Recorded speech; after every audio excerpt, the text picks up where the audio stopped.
Hello, everybody. Hello. How are you guys?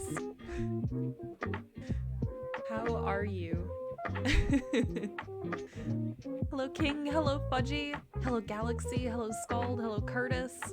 Hello, Cassie. Hello, Seabite. Hello, Blaze. How are you guys doing today?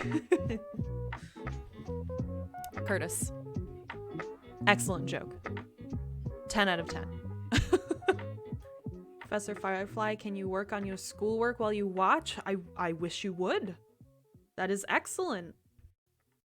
Hey, Honest, how are ya? Welcome, my friend. Welcome. How are you doing? I am all right, King. I am all right. I just finished the presentation. I mean, what? It was the whole time I had it done like 5 days ago. Yeah.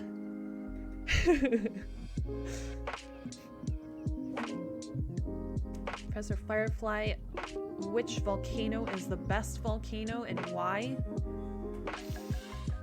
The volcano that erupts in my heart whenever I see chat.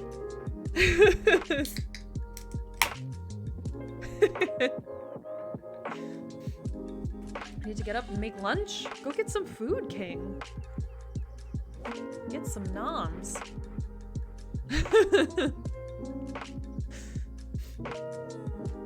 Oh my goodness.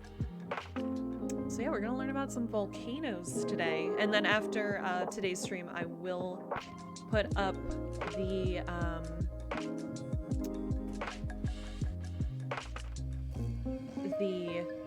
what am I trying to say? The poll to vote on the next science stream. Because we've still got several disciplines to go through here, so pretty exciting. And then I'll also, you know, if there's things that you guys want to go into further, if there's different, like, if there's particular parts of these subjects that you want to delve into further, let me know, because we can do a stream on those too. I try to bring up these topics as broadly as possible so that, because obviously there's, like, you know, you can fill a 15-week course with, you know, volcanology and igneous and metamorphic petrology and, like, you know, everything like that. So, obviously this is, like, pretty introductory stuff. So if you guys are ever interested in very specific pieces of it, we can totally go into it. It's all pretty cool. Volcano word fact. A photographer who gets ready to take a picture of a volcano in Washington State mounts the lens at Mount St. Helens. True. Couch bed comfy though? What? But food is also amazing. And just think, if you get up and you make food and you eat the food and then you lay back on the couch, then you're still comfy and you have food in your belly. Huh? Logic.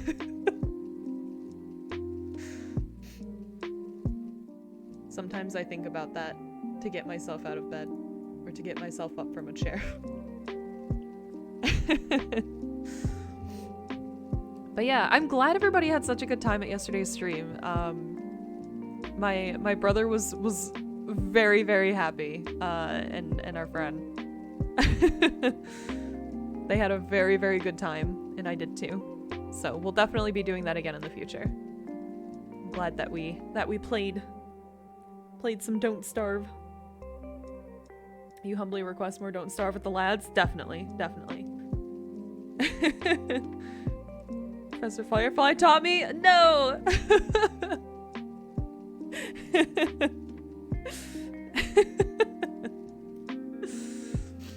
Oh my goodness.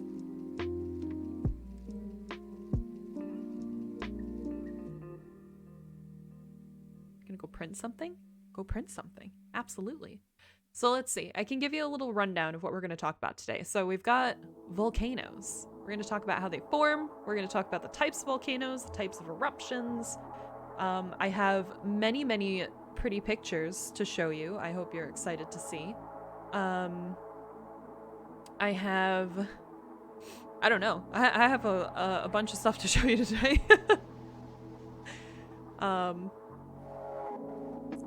We can go into a couple things depending on how, like a couple other things depending on how much time we have, because I did put a link to something fun in there, so yeah.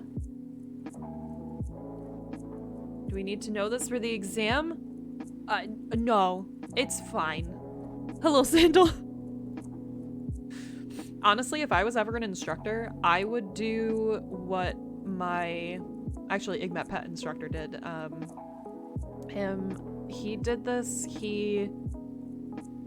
He did it for IgMetPet, and he also did it for... What was the other one? Mineralogy. And I feel like there was another course, but did oral exams.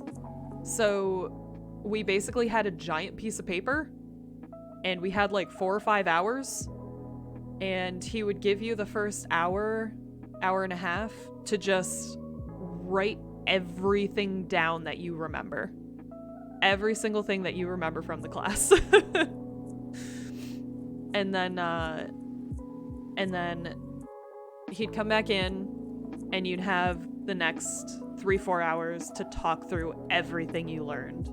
And he'd ask you specific questions, and sometimes you'd have to draw other diagrams.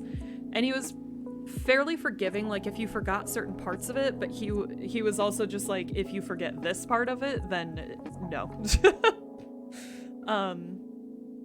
But I also got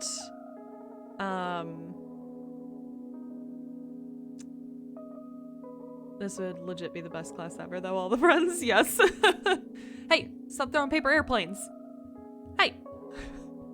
Think you forgot to put doctor in my titles? Oh. I didn't torture myself with a PhD. I considered it.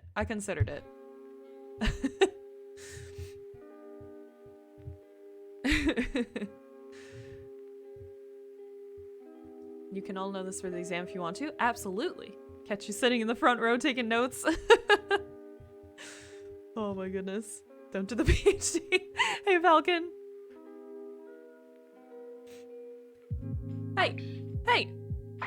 Lofty! Detention.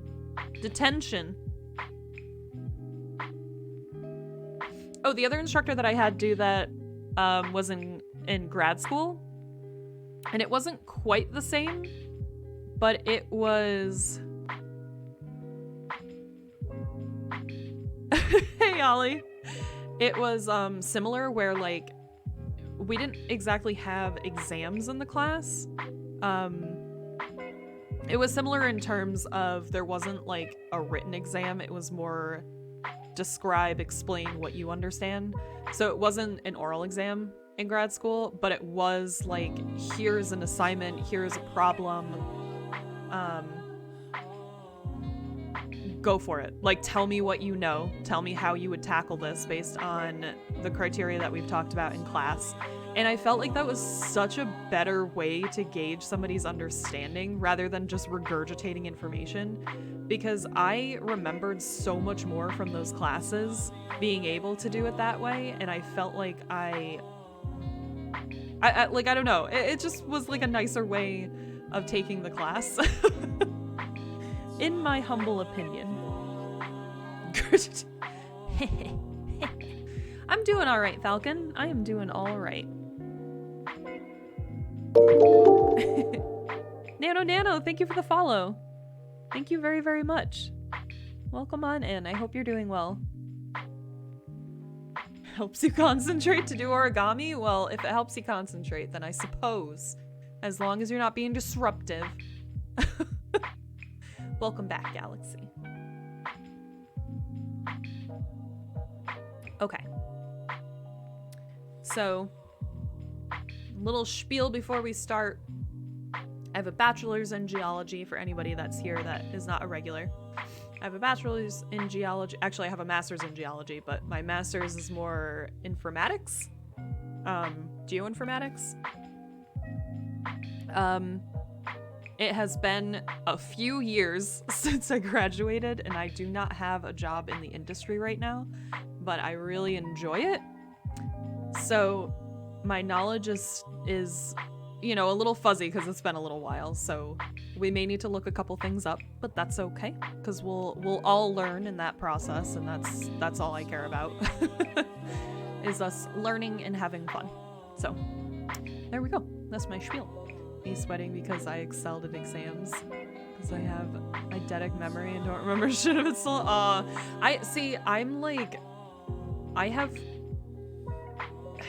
don't know, like, I have a little bit of a photographic memory for certain things, like graphs I can remember pretty well, but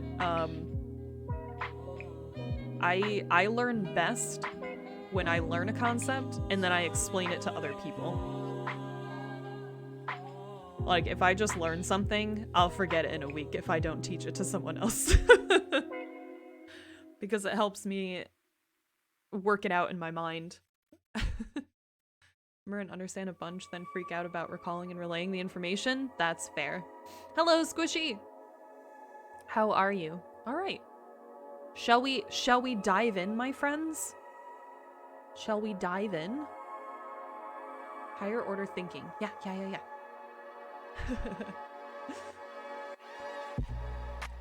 Don't dive into the volcano? Oh, but it looks so cool. It looks so cool. I did take off my overlay for today just because I had it up and I was going through the slides and it completely covered up some of the stuff. So that's why that's not there today. First lesson, volcanoes. Don't jump into them. Correct.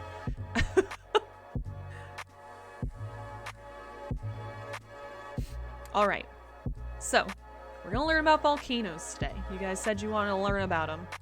We're gonna talk about a few different things with them, but we shall begin with what is a volcano? So a volcano is defined as a mountain or hill, typically conical, having a crater or vent through which lava, rock fragments, hot vapor, and gas are being or have been erupted from the Earth's surface. So just as an example of a volcano, we've got kind of a mountain or hill, which is typically conical, so this is a fairly conical shape, having a crater or vent, which you can see up here with this gas, through which lava, rock fragments, hot vapor, and gas, which is this, have been erupted from the Earth's surface. So you would get like a column that comes up. Whoop, no. That comes up. There they are. Oh yeah, is the music too loud? I can absolutely turn it down. Okay, let me know if that's a little bit better. Can you lick the volcano? I would not recommend it. Like, I guess... Nope, never mind. I was gonna say maybe down here, but nope, that's also not a good idea. Don't do that.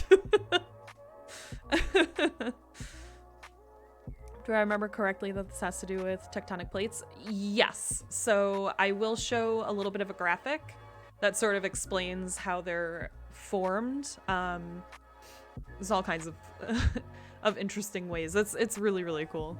Oh, do you, Fudgy? Hey, Catfish, how are you? No, Sandal, don't. I said don't. I said don't lick the volcano. It's bad.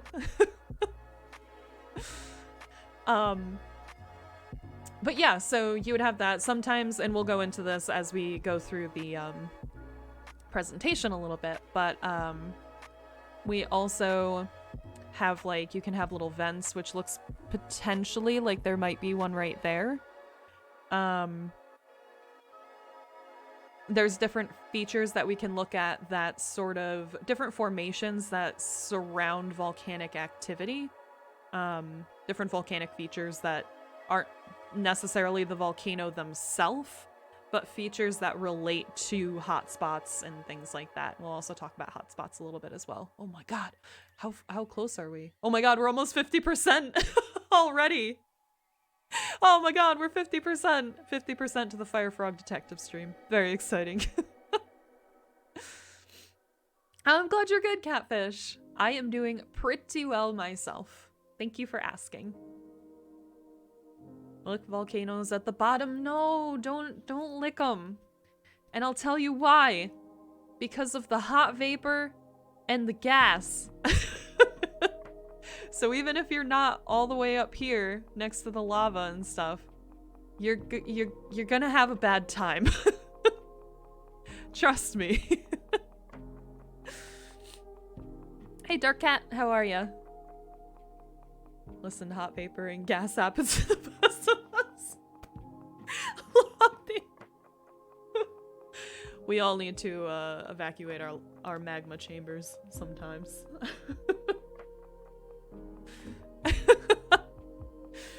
Jumped into a volcano in Assassin's Creed and it was fine?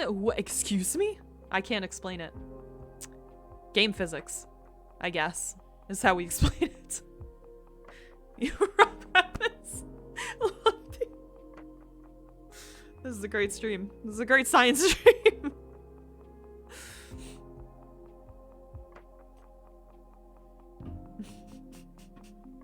Or Chipotle, Curtis. Hey, Dark Cat, thank you for the follow. I appreciate it. What if there's a secret passage inside the volcano? Like an evil villain's lair or something? I don't know. I don't know.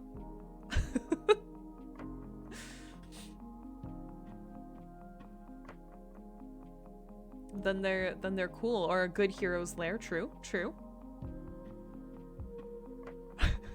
Oh my god. Alright. We continue. So, how are volcanoes formed? So volcanoes formed when molten rock, ash, and gases escape from an opening in the Earth's crust. The molten rock and ash solidify as they cool, forming a distinctive volcano shape. So there's a couple different ways this can happen. You can get rising magma straight through the crust. These are, so for example, hotspot volcanoes, such as the ones that essentially created like Hawaii as an example. Aw, thanks, Starcat. That's really sweet. I really appreciate it. You are very, very welcome here. Very welcome in the Glow Forest. Snacks? What? I want snacks. Puppy. Stop that. Hey. Hello, S-Race. Crust. Indeed. The magma rises through the crust. Oh. Or, in this case, it's Riznig magma. I just noticed that typo. Ooh, is preheating for nuggies? Oh my god, King. Make some for me too, okay?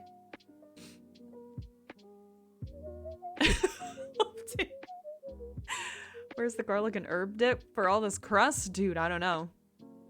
How about you make some for us? Anyway, so we get some Riznig magma rising up here. Eventually, over time, it will kind of spill over, solidify. You'll get more layers on top of another until it essentially creates a cone, and then you have your islands. You can also have underwater volcanoes, which in this example would be something like the Mid-Atlantic Ridge, which is in the center of the Atlantic Ocean on a divergent tectonic plate. So the plates are moving apart from each other. That's what these arrows indicate here, the crust. And you get the rising magma coming up through the crust here. And it sort of solidifies, and as the plates are moving apart, essentially creates more crust in this little area here. So it's very cool. So if you look at Hawaii, you can tell what the oldest island is. Yeah, you could. You could definitely age it, which is very neat. I don't know offhand what it is, but yes. Love me a planet. Oh, sandal. Monkabee.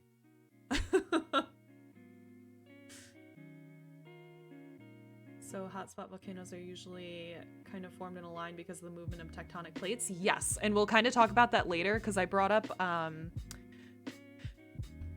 we're gonna talk a little bit about Yellowstone, because the hotspot in Yellowstone is a really good example of that, and we have a lot of data on it, and continue to get more and more data on it. It's really cool. I actually took a trip to Yellowstone in grad school for like a, hey, this is, you know, it was more so that my advisor was like, hey, you should come to this with us because you're helping us with this project, even though I was just helping on the informatics side. So I was there like, yeah, this is the website we want to build. And they were like, oh, this is the seismic 3D model that we created for the this and that. And I was like, yeah. I felt like such an imposter. It was really funny. It was very, very cool. But I just felt kind of out of place because, you know, I had a geology degree, but it was also like I wasn't there necessarily for the geology side of it. It was kind of funny. Settings in movies like Interstellar and The Road are because of the Yellowstone eruption. Yeah, I mean, from what we understand, it's not gonna happen for quite a while. Science fact, the collective hotness of the glow forest is approximately 69,000 times hotter than liquid magma. Oh my god. Who knew? Who knew?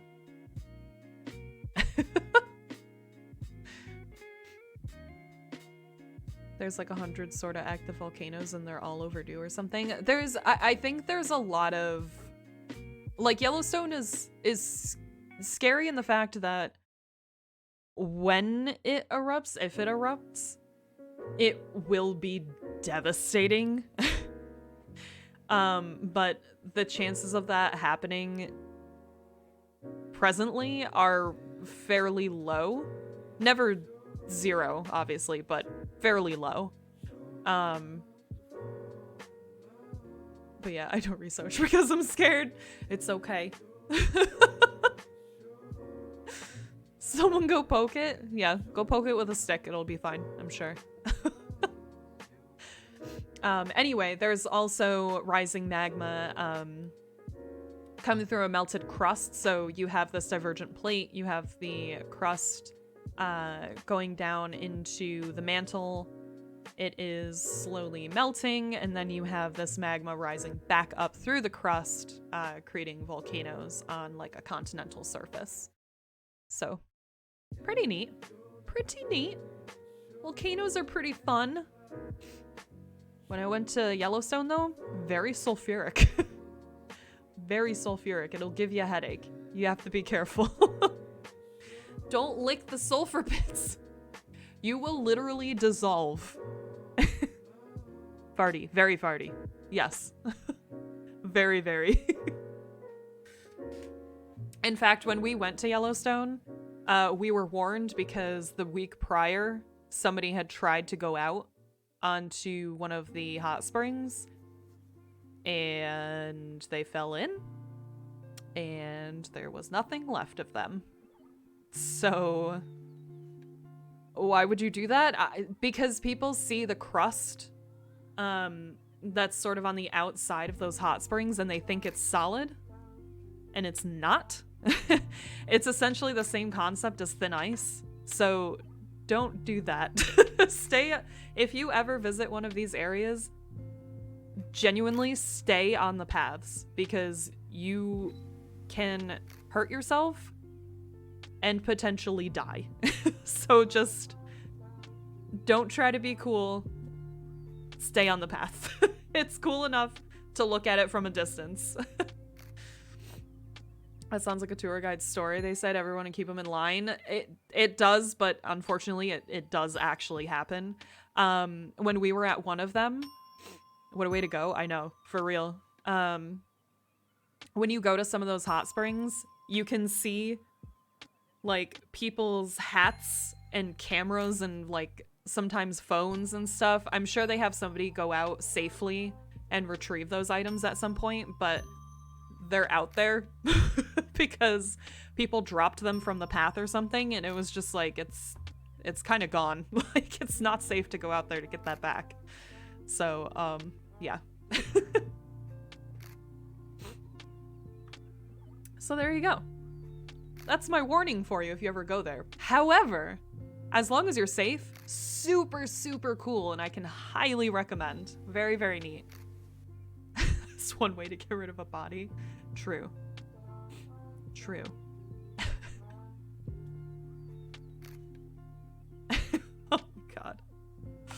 All right, so next we're going to talk about convection quick.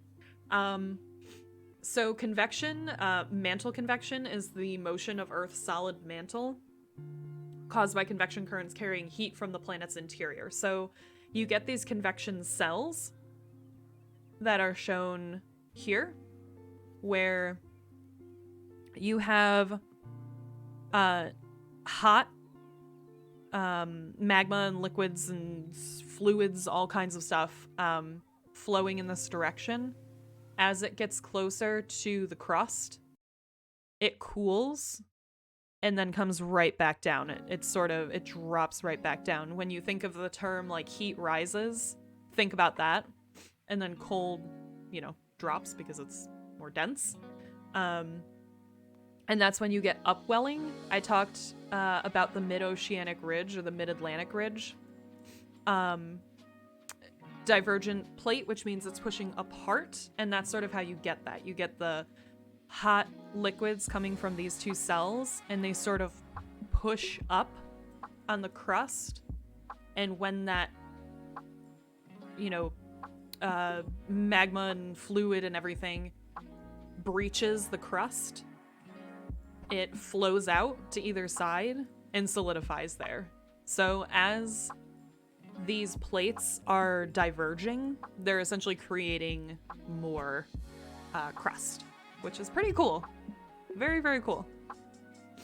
Remember everything because you're a nerd? You remember some of these things? I'm very proud. Very proud. Hey, Bristol. Am I a geographologist? No. I have 2 degrees in geology.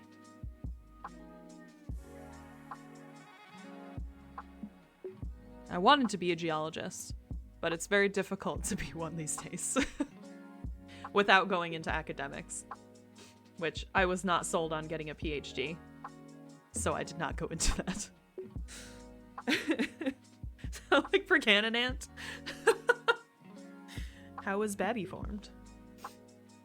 But anyway, it's really, really neat. And then you can also get these when you get convergent plates and you get subduction here. That's when you can get the crust melting and then more volcanic activity here. So, yeah. Get a degree so you can stream cool stuff for cuties.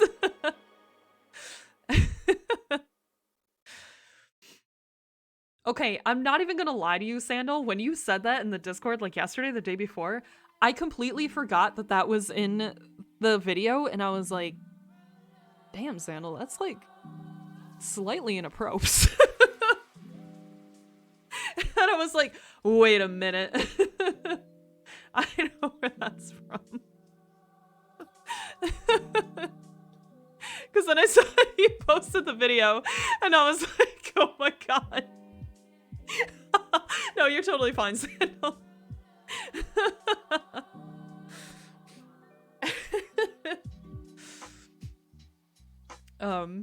So yeah, there you go.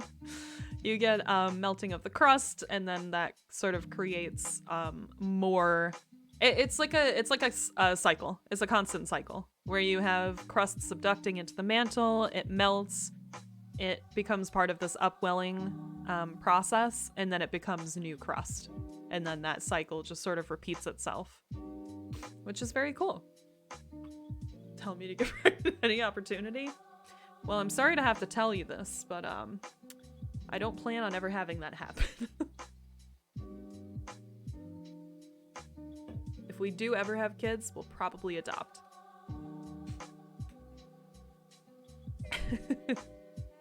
All right. So, moving on. Oh, I forgot I put this here. Okay. So, hotspots.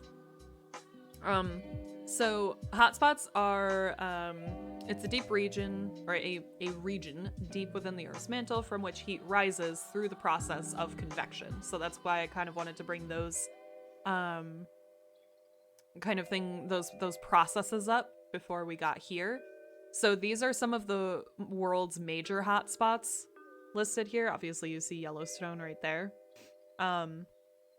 Many of them are on on or near tectonic plate boundaries, which is pretty cool.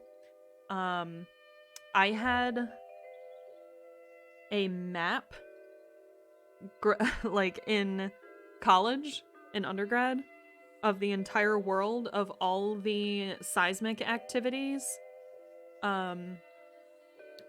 relating to like volcanoes and stuff from, I think it was like 1920 to 2007, something like that.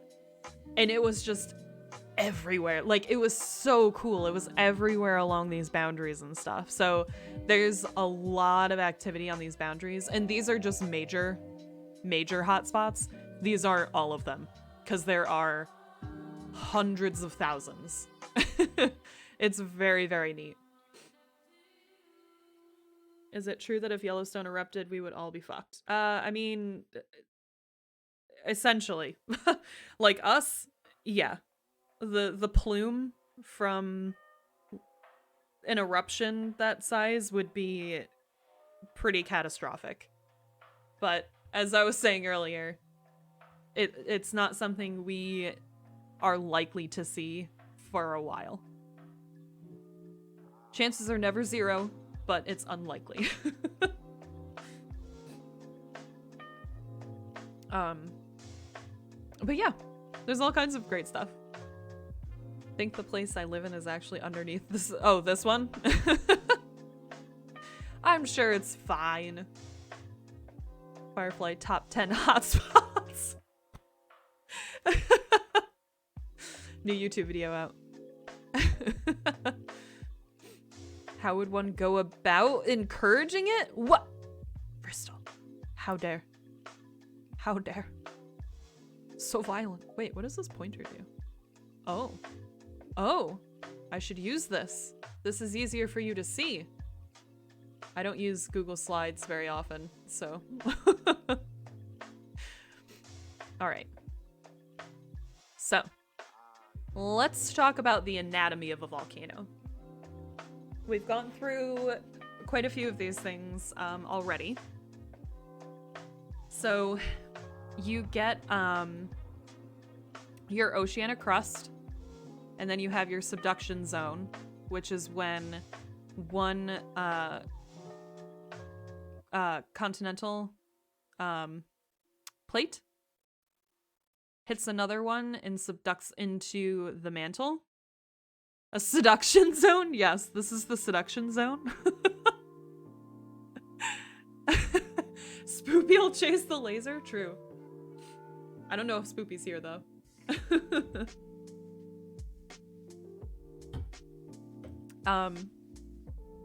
So you get the subduction zone. How we talked about before, you get this buildup of a magma chamber, which will obviously house all of that molten material in the crust, or in the mantle. And then it will make its way up a chamber here through, and as it's kind of neat how it shows this, because it does show you the layers here. So what I was talking about with the subduction, or the not the subduction zone, the what are my words? Where are we here? Okay, so how we were talking about this rising magma coming up and over onto this oh my god, why are my words escaping me? Divergent plate boundary. That's the word. Hey Hallie, how are you?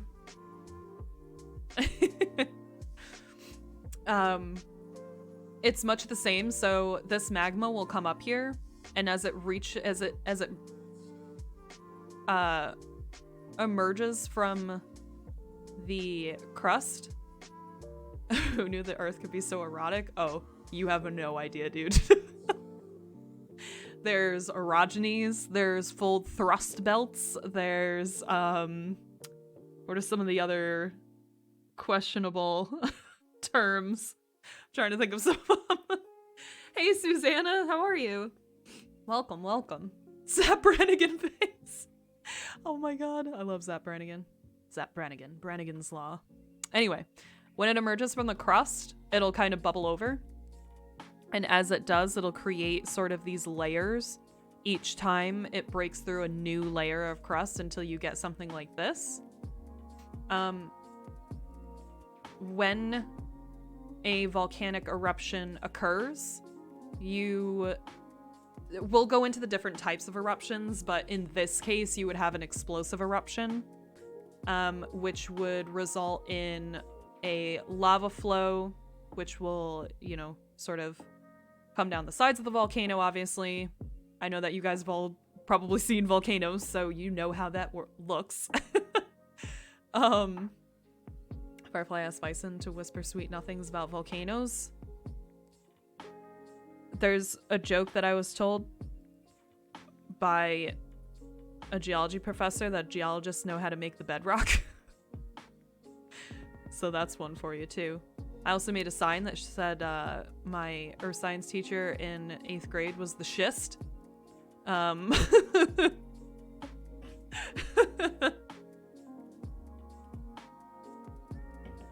Some good puns, some good geology puns. Also, geologists really, really, really love beer. Just so you know. That's not important to this presentation, but just so you're aware, geologists fucking love beer. Anyway, so explosive eruption, you will get some lava flows. You have your crater up here, which is where, you know, how you see in like movies and TV shows and stuff, they look down into the, you know, the bubbling lava and everything, and this is where you would find that, in the crater. Hey Vass! When am I going to play Don't Starve again? I'm not sure. I'm off next week because of work hours. But I will be putting up YouTube content next week in the meantime. So probably the week after, I will do some Don't Starve again with my brother and friend. That was a lot of fun yesterday. Okay. I love scientists. They are the biggest nerds and very funny. We're great! But people wouldn't be able to see the lava until after the eruption. I mean, it kind of depends on the type of flow, the type of eruption, which we'll get into in a little bit. There's also volcanic bombs. A lot of these infographics had volcanic bombs on here, and I had never heard that term before. We didn't we didn't explore that term.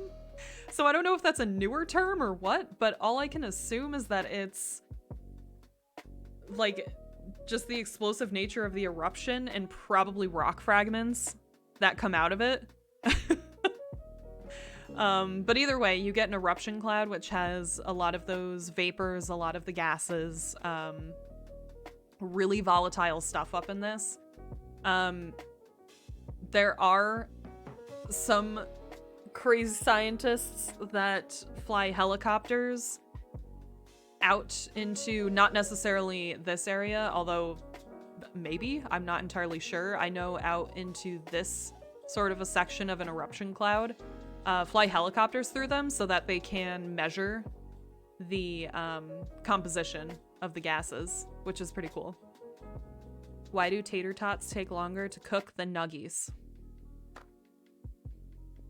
That's an excellent question. I think because they're more dense. Erupted and he knew he wasn't going to get it out alive, so he kept taking pictures? Probably. I haven't personally heard that, but I wouldn't be surprised. From these eruption clouds, you can also get ashfall, obviously. So you have a lot of ash, you have a lot of vapors, a lot of gases in these clouds. So eventually that's all gonna settle. So you either get acid rain or you get ash falls. This is actually a neat way that you can tell when volcanic eruptions took place in geologic history, because when you're looking at strata and you're trying to determine the age of it and the composition of the crust at the time and things like that, you can see layers of ash. And you're like, oh, this is a volcanic eruption. And you can run analyses on them and figure out, you know, the composition and stuff like that. But, yeah, it's pretty cool. It's pretty cool. They're often really, really thin, because obviously ash is very light, so it'll compress quite a bit. But, yeah. There you go. You also get, so you have vents here. You also get some vents out here that end up turning into fumaroles, which we'll talk about a little bit as well. They're just sort of for venting additional gases and things like that. Sometimes you can get geysers, all kinds of things. So, yeah. A lot to learn. Hey, monster. Fumarole, that's a funky word. It's spelled like this. Fumarole.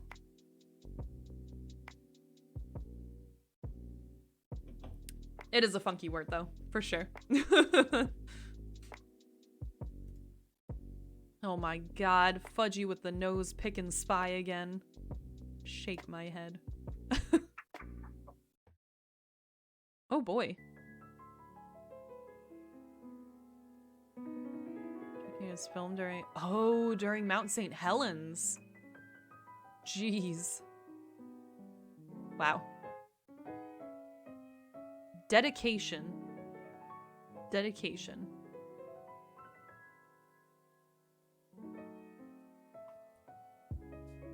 Anything like the free hotel breakfast.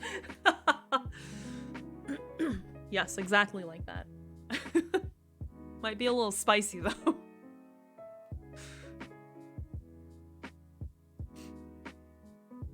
So, yeah. Okay, so that's like, this is like kind of the basic anatomy of a volcano. Obviously it varies depending what kind of volcano you have, but in general, this is what you would be looking at. German word for pumice is bims? Bims. That sounds amazing. Alright, so here's where we start to get into some pretty pictures. Not this one, obviously. It's more informative than pretty. But there are 6 principal types of volcanoes, which vary in size, shape, explosivity, and viscosity. So this little marker here, these little purple markers are like, this is 1 mile right here. So some of them are quite big. Some of them are fairly smaller. They all sort of have different shapes to them, different characteristics. So this arrow right here is showing an increase in violence and an increase in viscosity. I don't know why they said violence instead of like explosivity or something, but yeah. Some volcanoes are very violent. Calderas are the coolest. Changed my mind. Oh, you think the picture is pretty? Well, there you go. There you go. Do one education stream without Jack being on the chain only?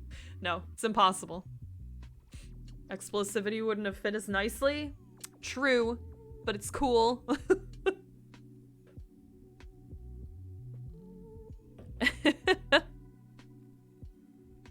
Sorry, I can't actually save because another way more boring. Aw. Sounds good, Monster. Thanks for hanging out. I really appreciate it, though. I really appreciate you stopping by. I hope you have a good time at your other talk. Let me get my pointer back. Okay. So, we'll start with flood or plateau basalts, which are pretty flat.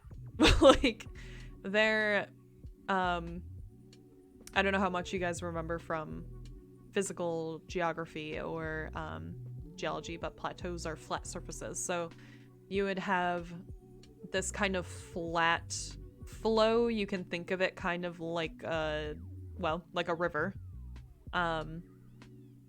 Or, you know, Something like that. Like, I think a river is probably the best approximation. It's really, really liquid flow.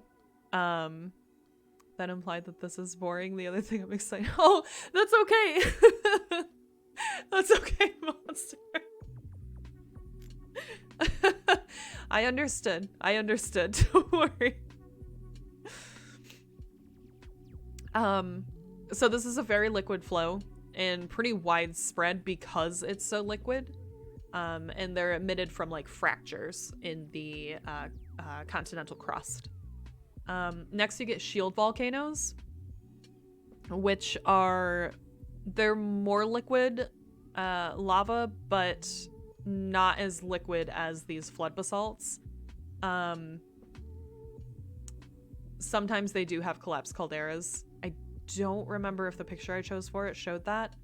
But they do have a central vent rather than the cracks that you would get from a flood basalt. Cinder cones are pretty cool. These are more of the explosive ones, so this one is a little bit more explosive. Again, a central column that it comes through, a more a smaller central column. And they can build up. So this says they build up to a shield volcano, which would be something like this. So if you look at these layers, they can build more and more layers and become this different kind of volcano. So you can think of this central thing being this one right here, and then you have this additional wall on the outside. So kind of neat, kind of neat. That make erosion look realistic. It's cool. It's very cool, Sandal. Very viscous lava, yes. Stratovolcano is a really satisfying word. True. Composite or stratovolcanoes are much more viscous. Now we're increasing in our viscosity here. And we're getting more explosions as we start to go down this list. So composite or stratovolcanoes are where we start to see more explosions. There's again another central, we have central columns for magma in each of these now, and this is the type. So Mount St. Helens, which is probably one of the most famous volcanoes, and Mount Rainier, but Mount St. Helens, since it erupted in recent history, that's what this one is. So kind of your textbook volcano, the one you see most often. But yeah, pretty cool. You can get volcanic domes, which are really viscous lava.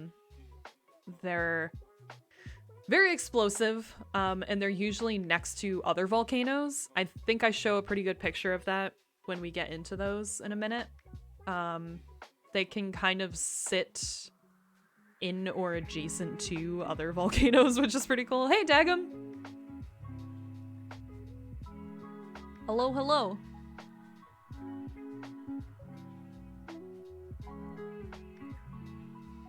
Oh, it was Vesuvius? I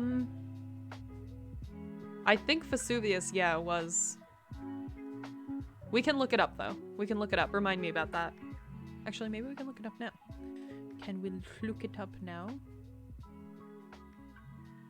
I'll actually look it up on my phone so I don't have to exit presentation mode. We'll research together.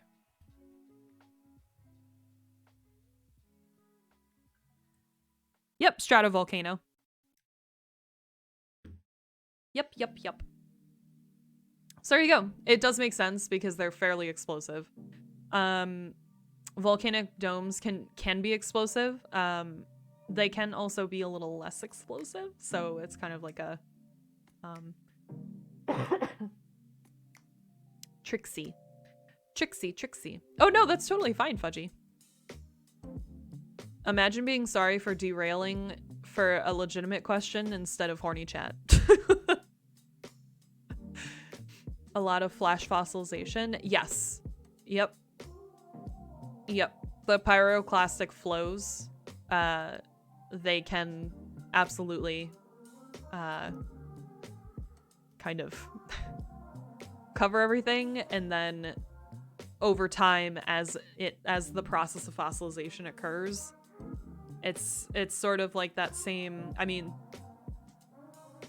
in the case of Mount Vesuvius, that's like a way larger layer, or would be sometime in the years and years, millions of years to follow us, will be quite a large layer, compared to other volcanic eruptions, but yeah.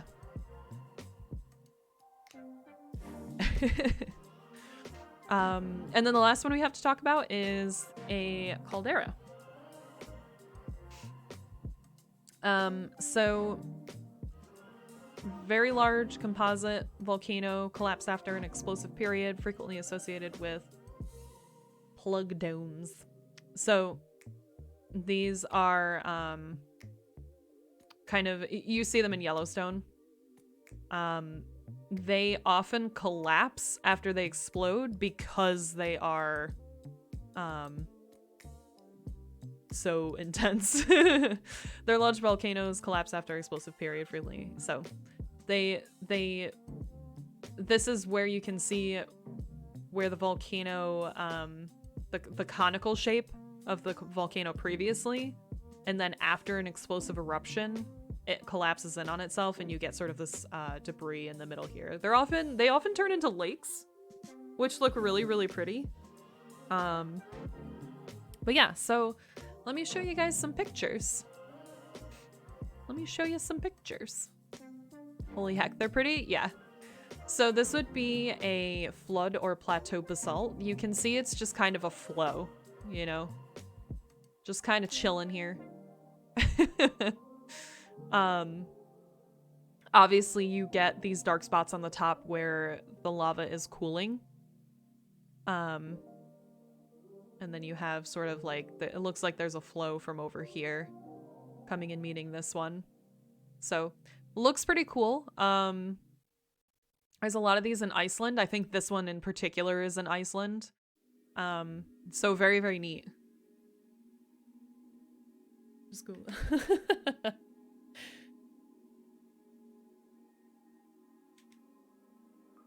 Get a mop to clean it up. True. I think you'd need a pretty intense mop. Call these crack volcanoes? That would make sense. I mean, they come out, essentially there's fractures in the crust that they would flow out of. So, makes sense. I remember working at the airport when the Icelandic volcano blew. Oh, jeez. I can't even imagine. Imagine being a Viking and seeing that. I know, right? Oh my god. Wait, don't run barefoot over that. That's not good. It's like what happened in Hawaii in December. I don't think it was a basalt flow. I think it was something a little bit different. Lava just sort of flows out of. Yeah. Definitely, Dagum. There's different flows.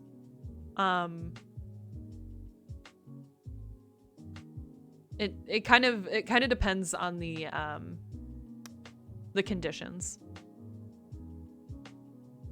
So yeah. That's that one. We've got our shield volcano, which looks like a chunky boy. And we've got sort of this other crust over here, this other strata. We've got two here, which is pretty cool. Really spicy candy, true. Rabbit hole tonight learning about volcanoes and stuff. Yeah, I mean, again, this is like, this is really basic stuff. So again, if there's stuff that you guys want to go into more at some point, we totally can. If you're like that interested in it, we absolutely can explore stuff a little bit more. Have gentle oh my god, Sandal. Oh my god. Alright. What does lava feel like? I cannot honestly say. I would imagine, based on its viscosity, kind of like corn syrup-ish.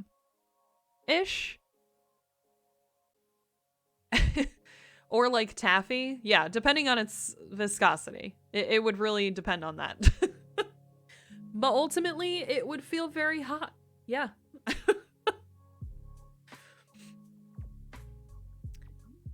Next we have our cinder cone volcano, which looks pretty cool.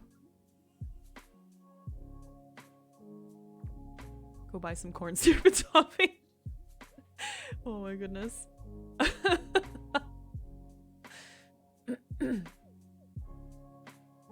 Really, really dry from the heat evaporating all the moisture. Well, remember that lava is like fluids. It's molten rock and fluids. So, oh my god. I spoiled.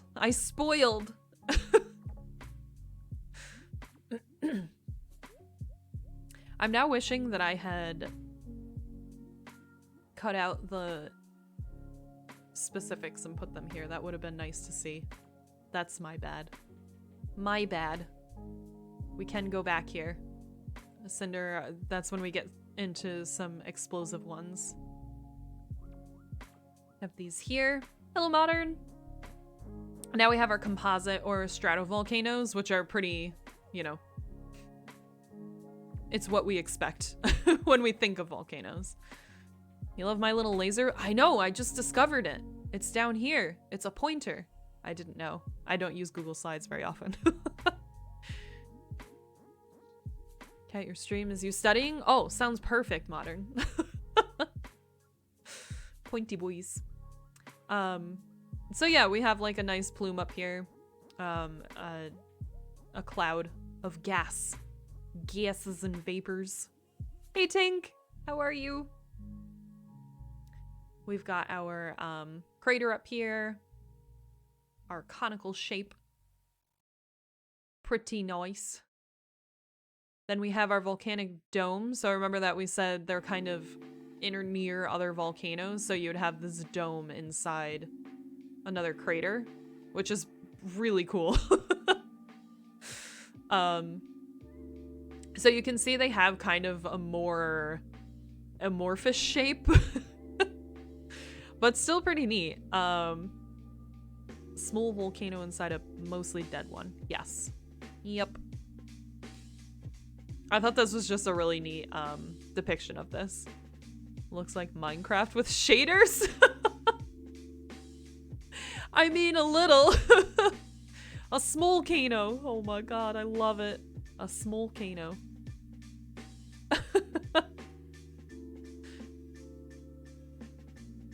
Oh my god, Curtis. Alright. Would the volcano that grew out of the Krakatoa be a dome or just a regrown volcano? I have to look at it. Let me see. Let me see. I have to remember how to spell Krakatoa. Krakatoa. Okay. We're good.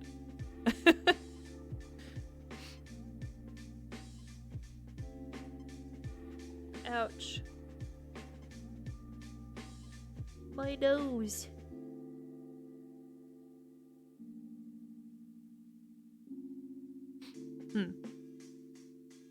Nothing is coming up immediately. I might have to do a little bit of looking into that. Free science lesson, that's fun. Well, I'll be here for a very long time. Oh, I'm glad you're enjoying it. Have we discussed the Ring of Fire yet? No, we haven't. We have not. I wasn't going to go into it because I wanted to sort of save that for doing tectonics. There, like, if we have time, we can totally talk about it, though.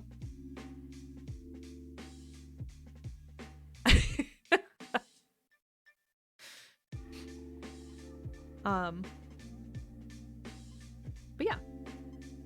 All right, so next, last but not least, we have our caldera. So this is a caldera, and then I think this is called Wizard Island. So you have your...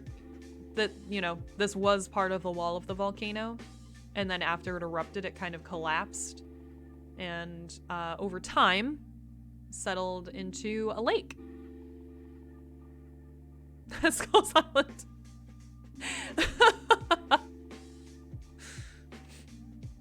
Ring of what now? The Ring of Fire. Ring of Fire. Well, now I feel like I should bring up the Ring of Fire. We can talk about it. I probably should have talked about it when we did hotspots. I wanted to define hotspots, but I wasn't going to go into that. But now I kind of want to. No, it's okay. I should have included it. I definitely should have included it. We can, so these are the types of volcanoes. This is what we've got going on here. So let me, before we do that, let's exit. And then Ring of Fire. So there is a Ring of Fire. It's a region of volcanic eruptions and earthquakes. Earthquakes from either tectonic activity or from volcanic and it burns, activity. burns. Burns. Skrit, thank you so much for the huge 15-month resub. I really, really appreciate it. Thank you, thank you. Thank you. Yeah, we'll go into a little bit, Deckham, but yeah, probably tectonics. I like that Johnny Cash is right here. Oh my god. I love you guys. You're amazing. You've unleashed chat. Look what you've done. Anyway, it's pretty neat. It like, this is just a basic, actually this one's probably a little bit better. So these are kind of all the volcanoes and everything. But it's just this ring around this tectonic plate boundary. And it's very, very cool. Major active volcanoes, plate boundaries, etc.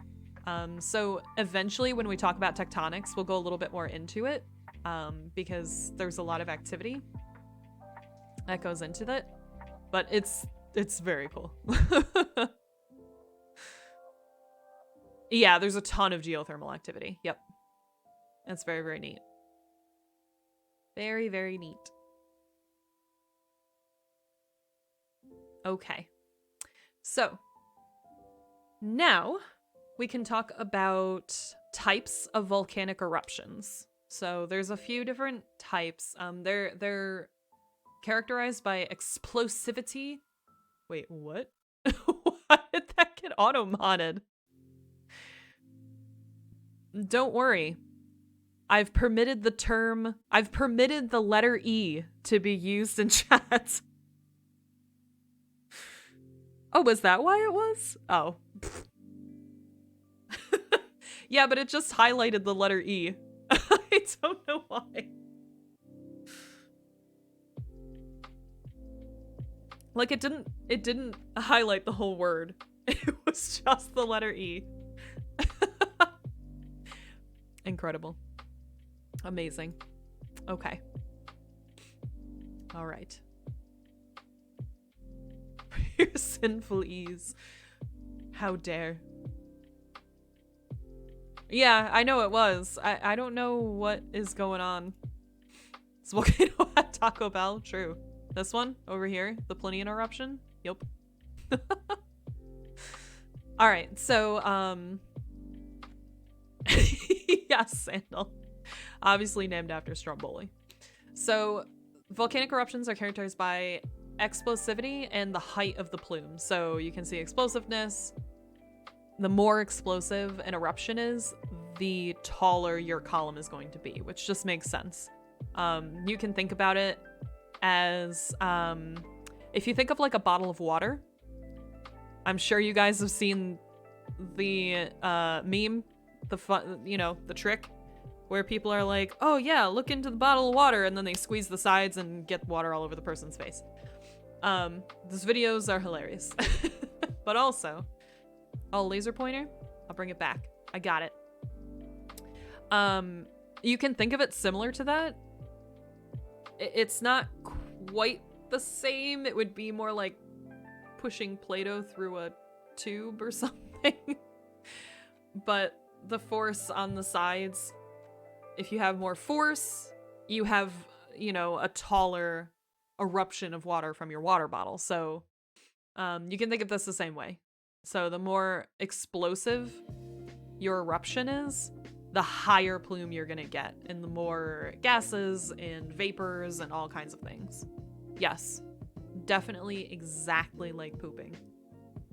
Exactly like that, Lufty. Stop it, Meow's supposed to be the poop streamer.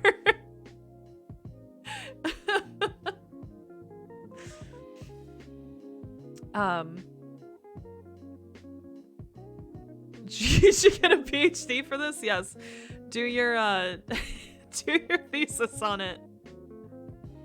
Perfect. Anyway, you have different kinds of eruptions. Oh, go away. Go away. Be gone. Okay. Oh, bastards. Anyway, you can get just sort of steam coming up. So this graphic down below has some nice key. So obviously the volcanic structure, we see this here. Cooled lava, which is these bits down here in the blue. Viscous lava is the yellow. The fluid lava flows are these little red bits, which I think they have sort of a spectrum here where this is more orange than yellow or red, so I think it's just to show the level of viscosity. Volcanic ash, there's this ash cloud, and then it shows the volcanic gases, which kind of come out here. So for a caldera volcano, you'd have a lot of gases coming out. For a fissure vent, you would have a lot of very fluidic lava flows, and you can think of that like the convergent plate boundary that we talked about. Oh my god, Lofty. Oh my god.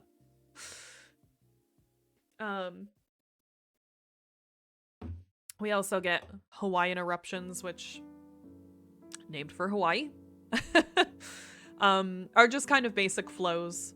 There's not a lot of pressure building up underneath, so they just kind of flow out.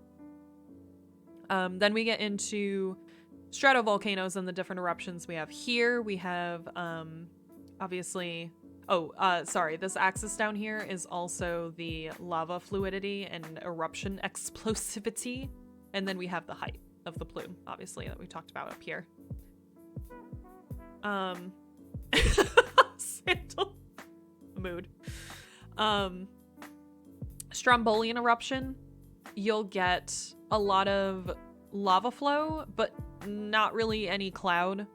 You'll get some volcanic gases. You'll get like a little bit of a kind of venting up here, but not really a gas cloud coming out of there. Volcanian eruption. You have a little bit more pressure, so you're coming up here, you've got a more explosive eruption here. So we've got a gas cloud now encompassing our eruption. We have more volcanic gases. We have volcanic ash coming out now, a lot more than we did here, which also contributes to this gas cloud because you're going to have ash in there as well. And then you've got some obviously cooling of lava as it comes down the sides. You've got more fluidic flows, as this is more orange again. We said it's kind of in between. When you get a Palean eruption, which is actually named after the what is it? I think it's the Palea volcano, something like that. You get an even bigger gas cloud. You get more volcanic gases. You get some... Your lava is starting to get a little bit more viscous, and you have more pressure pushing this magma up and out. Yes, it's named after Pele. Exactly, Sandal. And then the Plinian eruption, which gives you the highest plume here on our plume chart. You're getting a lot more viscous lava flows, more ash, larger gas cloud, higher plume here. So yeah. And these higher plumes can get up to 180,000 feet, or 55 kilometers, larger than 55 kilometers. So, look like mushroom clouds? They kind of do. It makes sense though, because when you think about it, it's coming up in like a column here, and then as it loses its momentum as it gets up here, it just sort of, just like that. That noise exactly as well, you know? So yeah.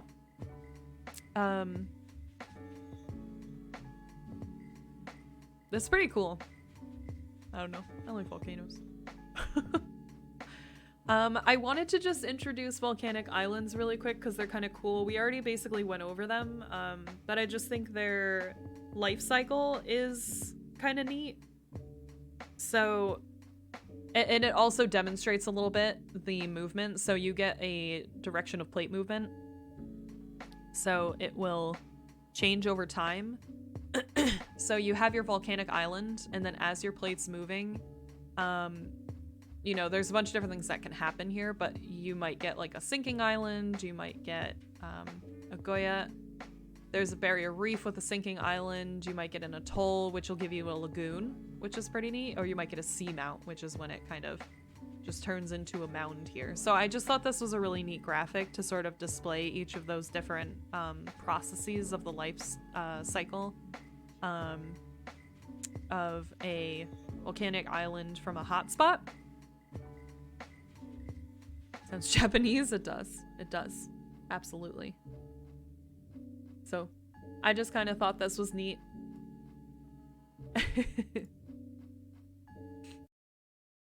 Just a brief introduction. Okay. So now, we can talk a little bit about Yellowstone. Before we do, does anybody have any questions about the stuff, all the stuff that we just went through? I've been talking for like an hour, so I... Talking about Yellowstone now, yeah. Yeah, not a lot about it, but, you know. Here, let me go back to this one quick. Columbia River bath salts, yes.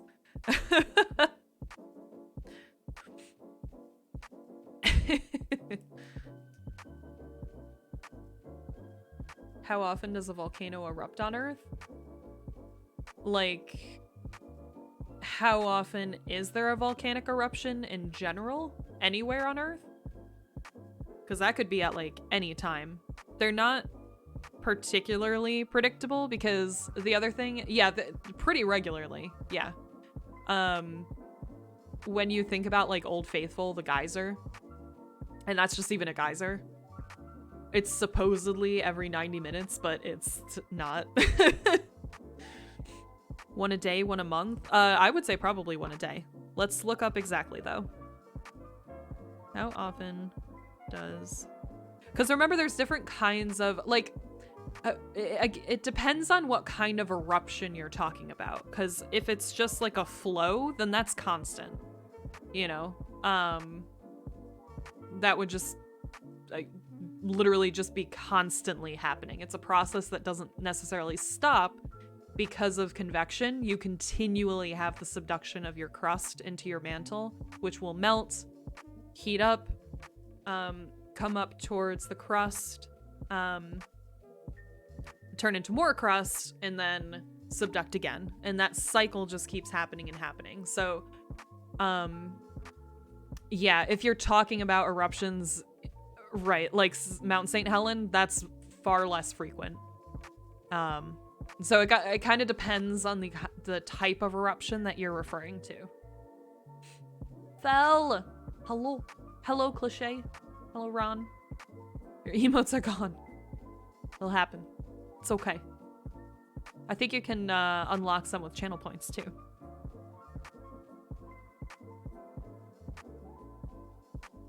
Just gonna see if there is... Okay. So...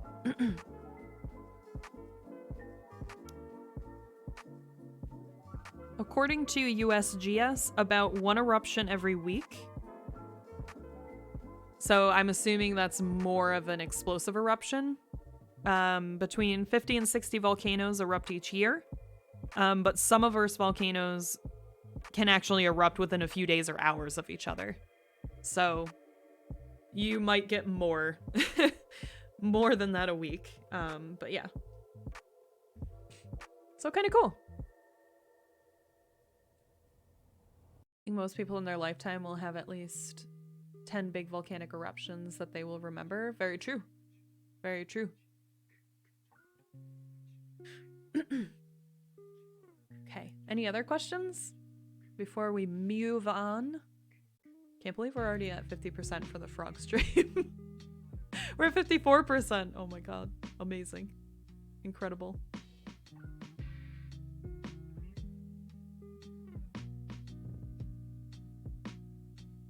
A lot of bangs. Yeah. It do happen.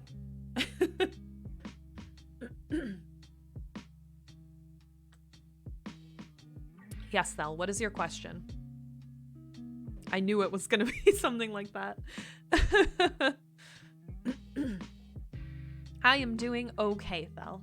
Thank you for asking. I am doing just dandy hanging out with you guys. What is this? What am I clicking on? Oh, yeah. It's very cool, right? There's so many different kinds of, like, I don't know. It's just so neat. I love geology. The crater's so round. Some of them are, like, so pristine. It's so cool. How am I so cute? Easy. I'm not. Bamboozled. It looks delicious. I can assure you, you do not want to drink that. We took a field trip to this place. I won't say what it is because it's like a little bit doxing. But I took a field trip in college to this place that has like a really volatile pond next to the main falcon.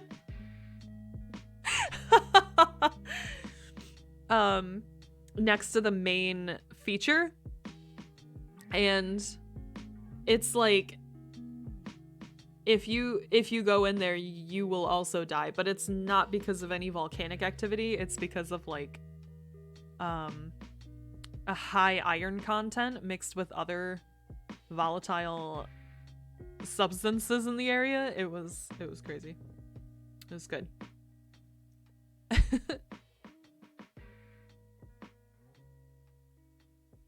Even if you were to specify the general area, you'd still be roughly the size of the Netherlands. Well, I guess that's true, but it also has a specific name, the formation, which means you could Google it and you would know exactly where in where in the US it was. Forbidden soup, yes, it is forbidden soup. Okay, so Yellowstone. First thing, Yellowstone is a supervolcano, which means that the volcanic explosivity index of 8 from the last eruption, which is the highest it can go. That's the highest that index goes. So, pretty massive, pretty massive. The other neat thing is that the plume underneath Yellowstone has been moving. It used to move a lot faster. You can see here, there's quite a difference in the distance that it's covered over time. But it's really, really cool. This is the cool thing about hotspots. Yeah, exactly. It's so cool. I heard it would make day into permanite. I mean, essentially, you would have like really, really dense clouds. It's not quite clouds, but you would be covered in ash. It would be snowing ash all the time and stuff.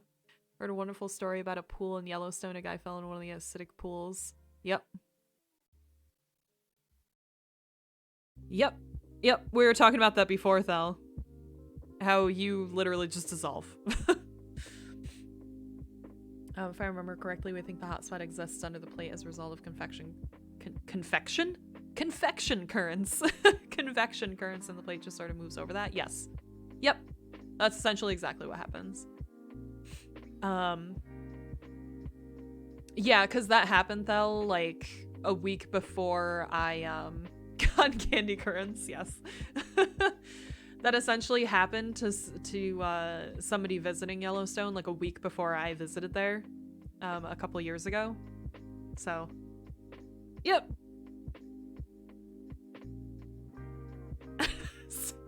What the hell? Excuse me. I like fun session. I tried. But anyway, yeah, so it moves, which is very cool. Currently it's moving between 2.6 and 3.3 centimeters per year, which is kind of insane. Like, it doesn't seem like that much, but just in a few million years, like, it's moved a very great distance. So it's really cool. There are scientists that are mapping the size of the plume using seismic waves and using 3D models, which I tried to find some good ones, but they were all really, really grainy, so I apologize. But yeah, so they're using seismic waves to produce 3D models which map the size of the plume, because they're not really quite sure how big the plume exactly is. Yeah, it's massive. And they're not like, it's massive, and it's massive and it's deep. Okay. Oh my god. These are true facts about the Yellowstone hotspot.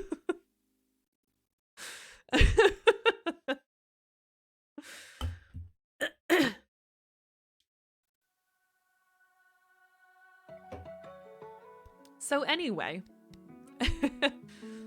it's also due. I mean, yes and no.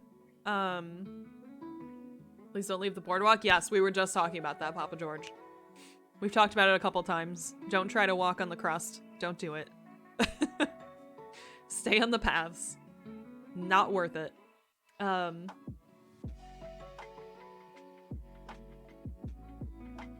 Yes, the dates are on here. So this is where it was about 16.5 to 15 million years ago. MA is million years ago. I'm not sure how many people know that, but 10% variance in several million years kind of thing. Well, that's the thing too, is that it's like yes and no for eruption, because it's like it will likely erupt at some point. But it's like, yeah, it'll erupt, give or take 700,000 years or something, you know? So, yeah, but it's moved quite a distance. There's also a basalt. There's basalts all over here. I think this is a dike that comes through here, which is like a basalt under the crust, a basalt flow. So yeah, there's all kinds of cool things. And then just in Yellowstone National Park, there are over 10,000 hydrothermal features in that park, which I thought was a cool fact, so I decided to add it. And we'll take a look at some of those because I think they're really, really cool. And I have seen many of them personally. In fact, I think I've seen all of the ones that I bring up here, but they're very, very neat. Yeah, it could be tomorrow and my brain hates that. I know. I think about apocalypse all the time. And I'm like, oh man, Like, Bison and I have talked about it, and we're like, all right, in the event this happens, what's our plan? Where do we go? What do we do? What are our reserves gonna look like? We'll just hook Puppy up to a little sleigh.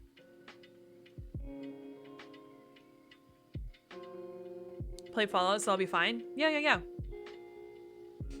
I know how to go for the soft spot on Mirelurks and stay away from Deathclaw. So it'll be fine.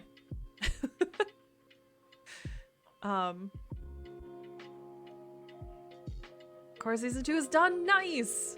I gotta catch back up. Like I've already watched Korra all the way through before, but I started rewatching it, and I think I stopped around season 2. But it's so good. I gotta watch it again. I wanted to watch it all the way through again before I started the graphic novels so that I could remember. But yeah, been saving bottle caps. I have so many bottle caps because I'm gonna make something for my brother eventually when he opens his brewery. What happens if the apocalypse? All likelihood I'll be dead when it happened, and I don't plan to live through the apocalypse either. Yeah, scary to think about. Maybe we should put... this is a weird segue. I was gonna say maybe we should put like some of the funny, like really bad, like volcano eruption and like some of the really B movies about natural disasters on our movie night list. They might be kind of fun to watch. Been depressed and not leave. I'll come find you, Blaze. I'll get you out of bed and we'll go see the world. You're gonna make a Fallout themed Monopoly set? Save tons of bottle caps and stop? Oh no, that sounds cool though. But yeah, so very, very neat. It's just kind of cool. So this is kind of the same concept as the Hawaii Islands, and other islands like this as well. So very, very cool. So I just want to go through some volcanic features that you might see around volcanic activity. Let's give yourselves what fell, please. So first you have geysers, and yes, this is Old Faithful. I have seen it in person. It's pretty neat. So a geyser is a hot spring in which water intermittently boils, sending a tall column of water and steam into the air. So, is there an old unfaithful? I mean, like technically this is unfaithful because it doesn't erupt consistently. But I guess more consistently than some other ones. But there's actually in this area where Old Faithful is, there's some other smaller geysers that also erupt when you're there, which is pretty cool. But yeah, it's really neat. So you get sort of this buildup of heat and pressure, the water boils and bursts out from the opening.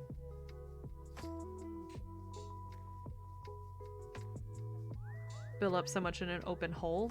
It's so when you consider the size of the opening of a geyser compared to what's underneath it, it's not surprising because it's trying to fill a space, and when it can't fill that space anymore, all that heat and pressure, even though it is technically open, is still gonna push it, push all of that material, all that water, and steam into the air. Yeah, like back pressure. Yep. So it's pretty neat. It was very cool to see. I will say that. It was very, very neat.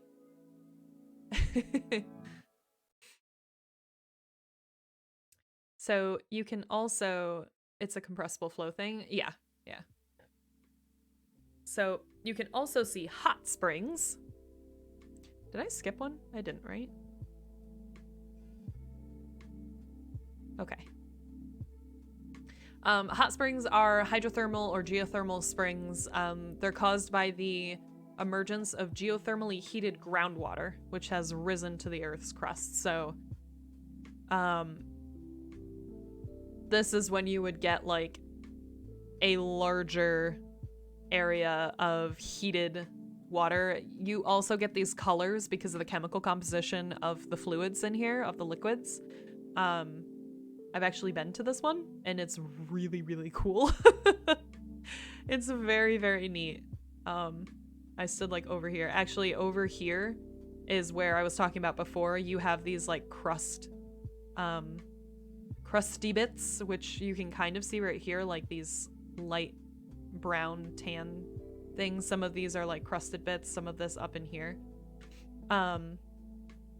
But that's where I was seeing some like hats in people's phones and stuff. So mind the railings, I can't talk. And stay on the paths. Okay? Okay. Definitely script. Tastes like black goo. All of these places smell very heavily of sulfur. Mixed with other stuff, there's all kinds of gases, and you will get a headache if you spend too much time around them. At least I did. But they're so, so cool. And these colors are pretty true to what it looks like in person. Like, it's just incredible when you go there and look at it. It's really, really cool. So yeah. Sulfur is cool smell? I mean, I guess. I'm more used to it because, like, we always had sulfur in the classroom. Or I was more used to it at this point. But yeah, it's really, really cool. I loved it. Loved it. All right. Next, we have mud pots, which are a form of acidic hot spring. They have limited water, so they take the form of like bubbling mud, and that mud is created from the acids and microbial activity actually surrounding the rocks. So it'll break down the rocks and turn it into a sediment, which then, because of the limited water, essentially creates bubbling, you know, bubbling pits of mud. More soup. Yeah. Delicious soup. Delicious mud soup.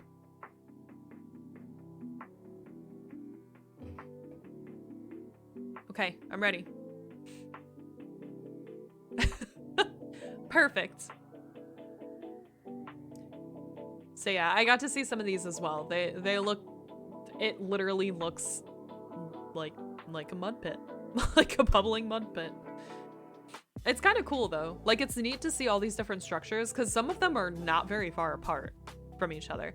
And I do apologize because I really wanted to show you guys pictures of when I went to Yellowstone, but I could not for the life of me find them. I think some of them are on my old phone, but I don't know where that is right now. So, I didn't have any. So I had some pictures of mud pots and of geysers that I took and stuff. Maybe I'll be able to show them in Knowledge Drop at some point, as like an addendum to this, but yeah. It was very cool. So yeah. And then we have fumaroles. I think this is actually the last volcanic feature. So fumaroles we've talked about a little bit before. They're essentially vents from volcanoes for hot sulfurous gases. So obviously all of this yellow here, that's all sulfur. That's all sulfur buildup on the outside of this fumarole. Like it mega stank, it do. It really does. 100%. Very, very stinky. It's very cool though.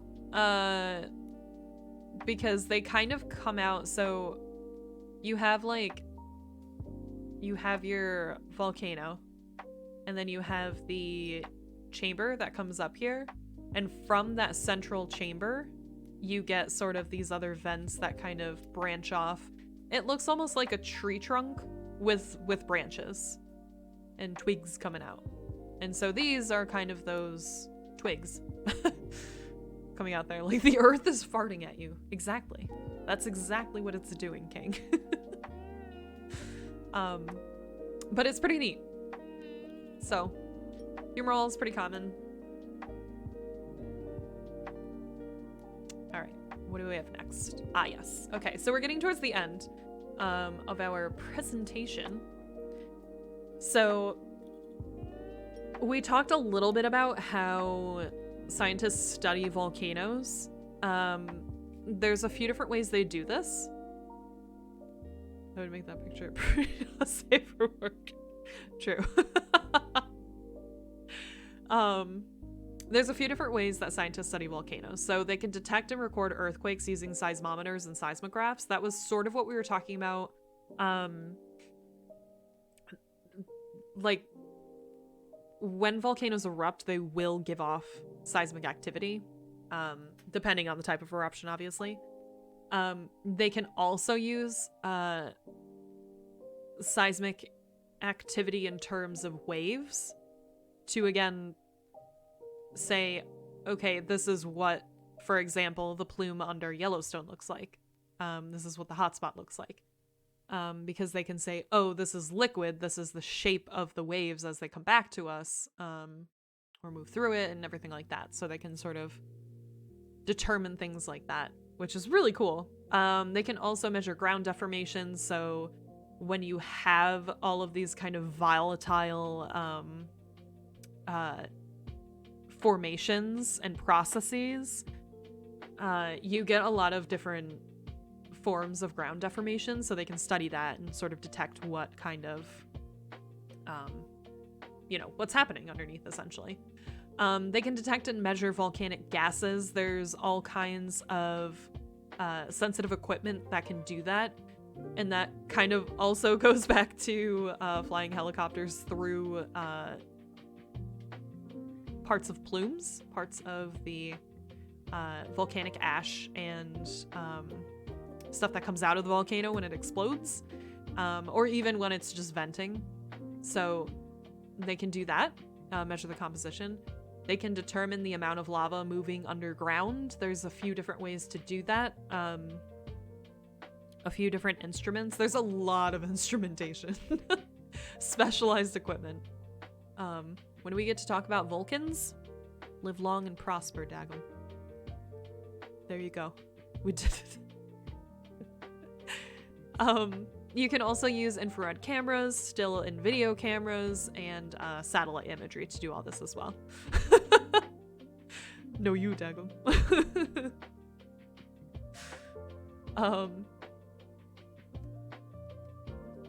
So yeah, there's like all kinds of, it's so cool. I'm somebody that really, really likes experimentation. Like, I loved designing experiments. Even if I never got to do them, I really, really enjoyed thinking about it. And there's so many different ways to do stuff like that. For example, I was looking, one of my projects in undergrad was to look at the gullies on Mars in craters and determine essentially if they were the result of, well, we called them gullies, but we didn't necessarily know 100% of the time, because that would already imply water, but essentially seeing if the features along the edges of the insides of the craters were the result of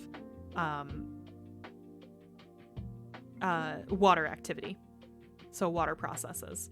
And it was really, really cool because it's like, we had the LiDAR data, which a lot of that comes from the University of Arizona's HiRISE program, which has amazing, amazing stuff. you should definitely check it out if you can. A lot of it's open source. But we put those files into, I don't even remember what it was called now. Global Mapper, I think, is what we used. And you can actually measure, you can take a cross section and like measure it. So you can see, you can measure the height in the width and the just, it was so cool. It was awesome. We determined at the bottom that there was an apron, so it was likely the result of like landslides and stuff like that. But it was so cool. So here we go. Kilbasa has claimed a dad joke. I'll give you one to give to your soon-to-be daughter, Kilbasa. Let me think of a good one.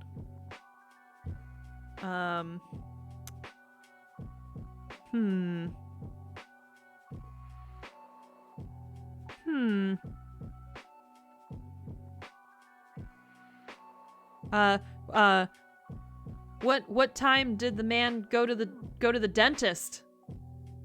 2:30.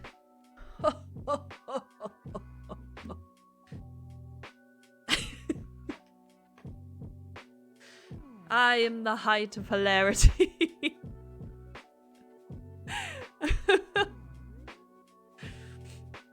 Take a link, Fudgy. That's so good. Like 2:30 sandal, 2:30. Did you not like that one? I can do another. I can do a different one. Puppy, relax, dude.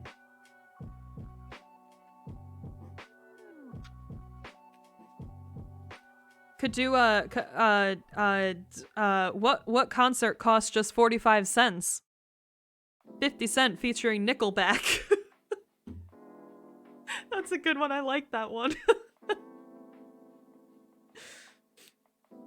I confronted a mime today. He was doing unspeakable things. Amazing. I'm glad you liked it, Fudgy. All right. So our very last slide is something that I find very, very neat. And it refers to volcanoes in our solar system because Earth is not the only place that has volcanoes. There's volcanic activity on many other places. So you're watching Assassination Classroom right now. Nice. Left at the same time as this evil kid. It was me. I'm the evil kid.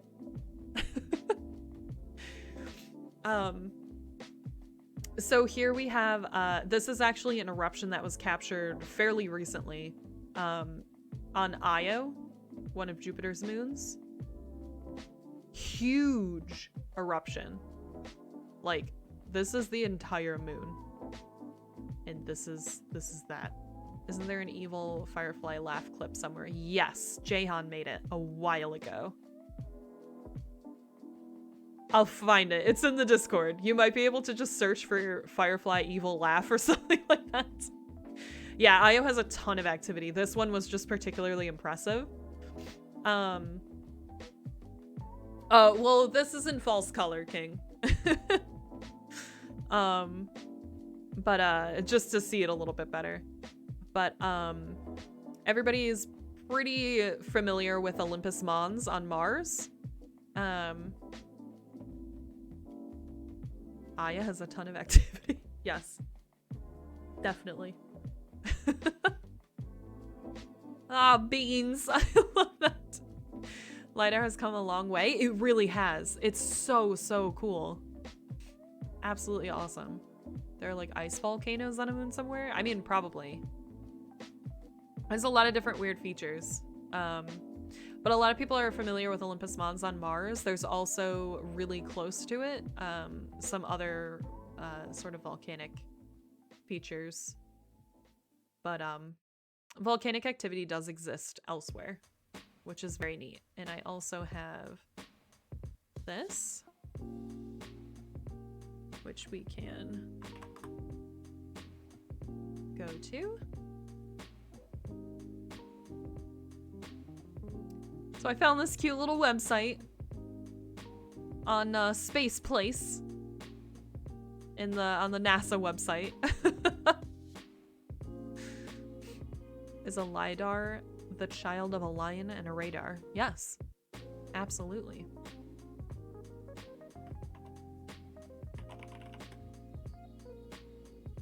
LiDAR. Oh, I was hoping it would tell. Okay, well, it was not. It's essentially it's 3D representations of a target, digital 3D representations. I can show you. I think University of Arizona has. Yeah, so there's like really cool imagery like this. It's insanely detailed. It's so cool. It's so beautiful. There's all different kinds of features and stuff. So, yeah. They have DTM data as well, which is really neat. This is some of the stuff that I used in my study, was the DTM data. Stuff like this. Multiple levels of gullies and things. So you can download this stuff and then put it into a mapper program. Pretty cool. But yeah. So this was just like a fun little, I think it's like a kid's website or something. But I thought it was neat, so whatever. It kind of shows you different like where volcanoes exist. So obviously we have Mars, we have Olympus Mons. Obviously this is geared towards kids, but it shows you some kind of cool imagery and stuff. So Olympus Mons would cover the entire state of Arizona, which is huge. Like actually massive. And it's the largest in the entire solar system, which is pretty cool. Yeah. It would cover your entire... You would be living on a volcano right now, Dagum. How does it feel?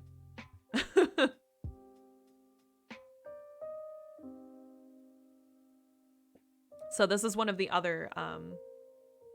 Yeah, I believe it is still active. I believe so. But yeah. Yeah, because some of these have erupted, so as early as 350 million years, so I would imagine, yeah. But there's, you know, obviously Venus has tons of activity, absolutely covered in volcanoes. Venus has over 1,000 volcanoes, which is insane to me. And it's not really surprising because Venus is a really volatile planet. But like this one, 1.5 miles high, or 1.25 miles high, I should say. Well, geologists would say as early as 350 million years ago. Okay, look. You're not wrong. So yeah. Just some really neat stuff. So if you guys might be interested in just checking this out, just for fun, I can certainly post it in the Discord if you guys would like that. But yeah, that concludes the presentation. Have you seen the footage from a probe landing on Venus? Yes, it's insane. It's so cool. 1.25 high? Yeah, it's massive. It is massive. So, yeah, does anybody have, like, questions or anything about anything that we talked about?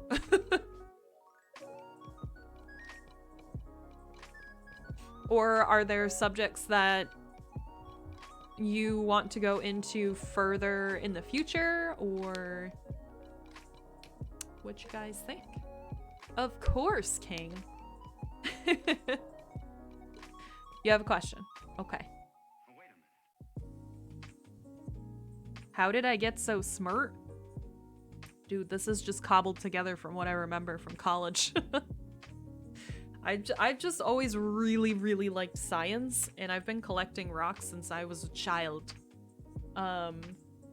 So I don't know. Geology just seemed like a natural thing for me to do in college. In hindsight, I do wish I'd gone into teaching with it, but I did really, really enjoy learning everything. I actually took every single elective that was possible to take, and I think I was the only person that did, if I remember correctly, because I really wanted to learn everything, and I did it in 3 years too, which was cool because I took 4 years of undergrad, but I did the geology degree in 3 years, so it was intense but well worth it. Very cool. Would there have been many volcanoes on Valbara? Next question. What part of the volcano is the tastiest? I got nothing. I got no smart ass answer. Yep, that's the one. There you go. You would like to know about supercontinent formations and breakup? Okay, we can talk about that. Let me write that down. Let me bring up a notepad.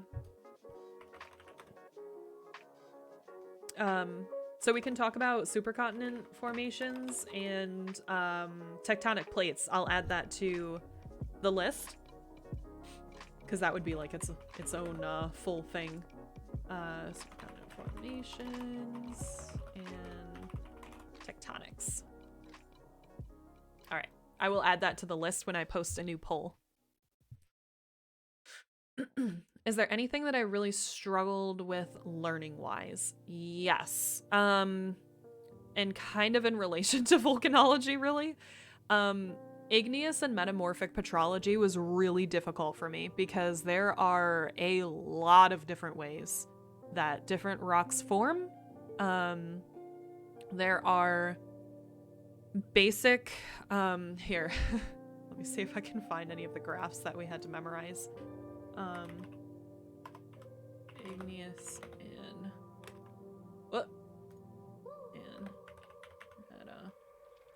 metamorphic petrology images, that's all textbooks. Charts. Okay, so stuff like this. So we discussed Earth's magnetic field. We have not. That can actually go into supercontinent formations and tectonics because it all kind of relates. So I can add that there too. And that would be more talking about the oceanic ridge as well, the mid-Atlantic ridge.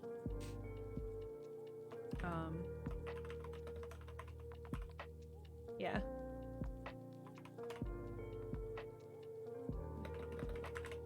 Okay, I'm gonna write these things down. So igneous and metamorphic petrology. Like, these are graphs that I had to memorize when I was in the course. We have, so you have like different chemicals and different minerals and rocks and everything, and they have different like temperatures, and it's insane having, and we had to memorize these and everything. So the different compositions will give you different stuff. So spinel, you have limestones, periclase, dicalcium silicate, you know, and then you have all your cristobalite and everything like that. Pyroxene is a big one. Wollastonite is very cool, by the way. Wollastonite is very neat. It glows under a black light. But yeah, so these were all like the kinds of things that we had to memorize. We had to memorize like melting points and stuff like that.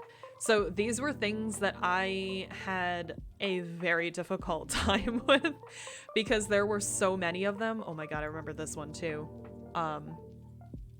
So this is our quartz, feldspar, andesite, and phosphorus, I want to say.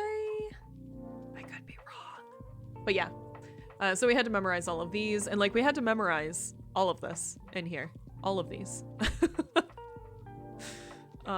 So it was intense. We also had to, for mineralogy, we had to memorize a lot of minerals. And not just the names of the minerals, but also obviously what they looked like, because we had to pick them out from the boxes. We had to remember their like hardness, their chemical composition. We had to learn how to balance chemical compositions and everything. So there was the thing about geology is that this is the one too. Classification of igneous rocks. The thing about geology is that you were able to test hardness on the spot. We had like tools to use, so we had like streak plates and hardness things and a little bottle of HCl and stuff like that. So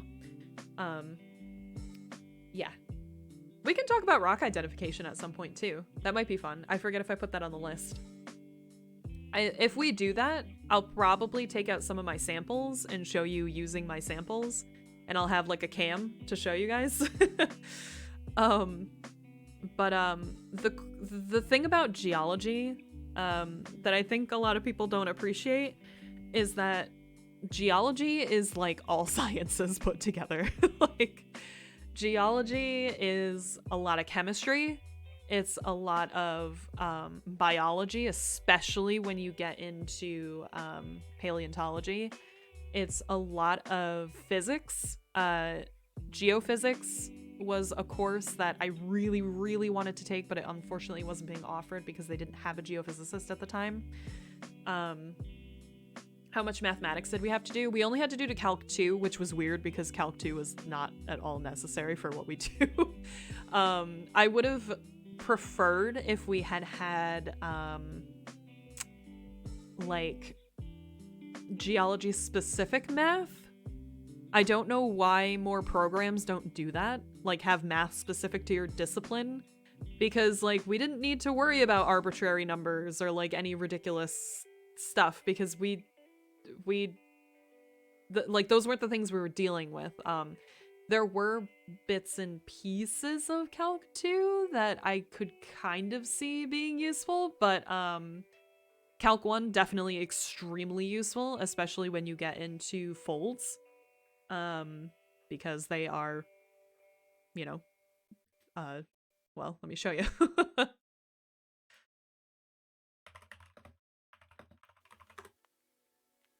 When you have folds, you get stuff like this.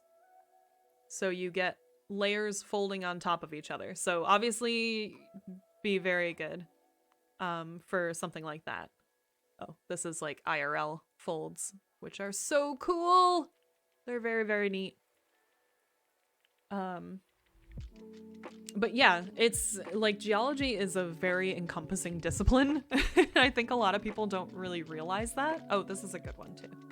That's a good, oh, I wish it wasn't so small. What the heck? So small. There you go. Also using strike and dip and stuff. There's a lot of different disciplines involved in geology, and it's really, really cool. Just because the kind of pressure and heat that exists inside the Earth is a good primer for even things like solar convection and how stars are formed. Yeah. I mean, it's kind of all interesting. I think it's cool and weird and interesting how a lot of science fields mostly interweave a lot. Yeah, absolutely. I mean, like, I say that about geology, but really you could say that about a few different science disciplines, you know? So it's kind of cool. How often does someone reference Ross from Friends when you mention your field of study? So when I did my undergrad research, I maybe possibly was referenced Ross a lot because it was paleontology. It was something else. I wonder if I can... I'm going to go here. Let's go back to waiting really quick, and I'm gonna do... Whoops. I'm gonna do that really quick because I don't want to dox myself, but I did find some of my old work. Let me see if I can find and crop my presentation. Let me see.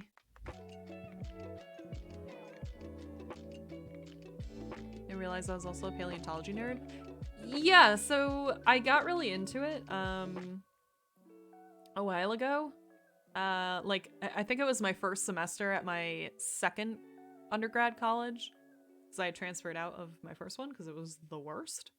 Uh-oh.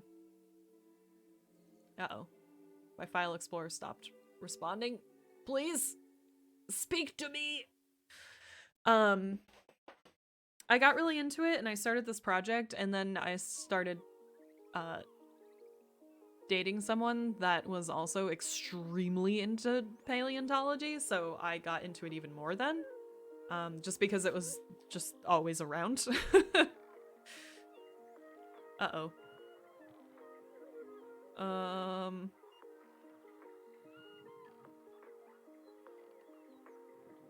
Cool.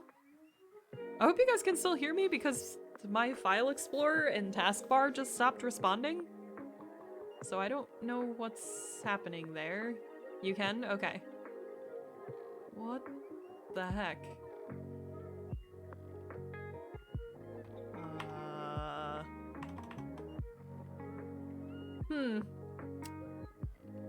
Okay, it restarted. Let me try this again.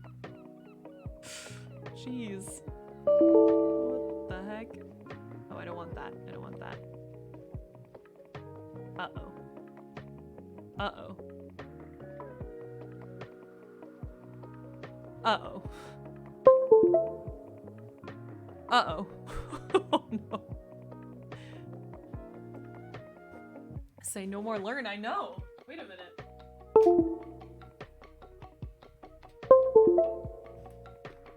Okay. Come back. Come back to me. Okay, it's reading it again. Let me see. Alright, so... Oh, damn, can I not open these anymore? I think all my files are corrupt. No! No! Oh, no-y. That is sad. I think all the files on this thumb drive are I think they're gone. Maybe I have them on my backup. Hang on. Do I have it on my backup? Let me see.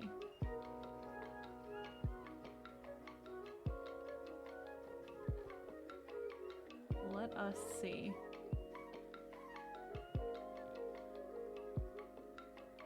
Alright, the grant proposal opens up, so that's good at least.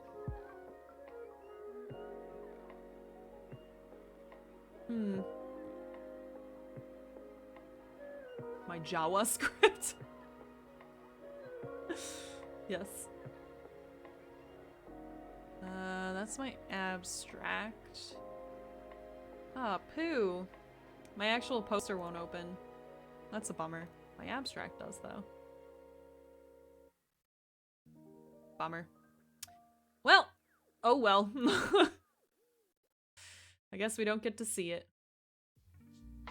Lemon tart. What? What does it mean, kielbasa? What does it mean?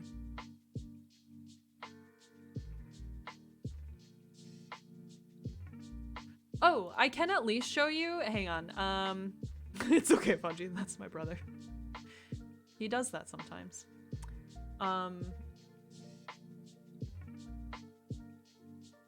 So I can show you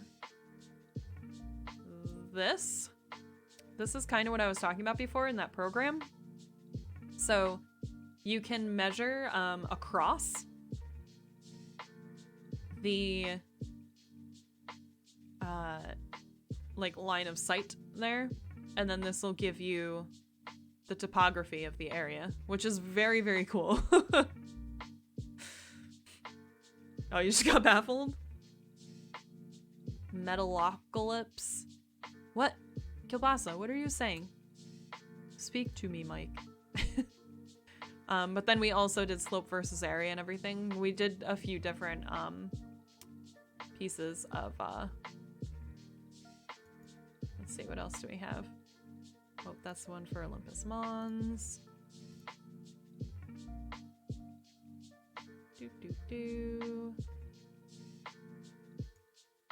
Oh, I wonder.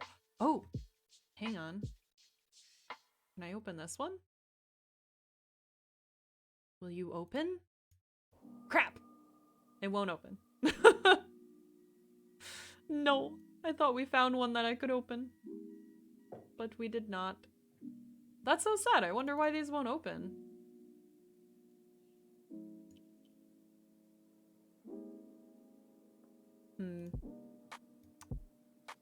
Bummer.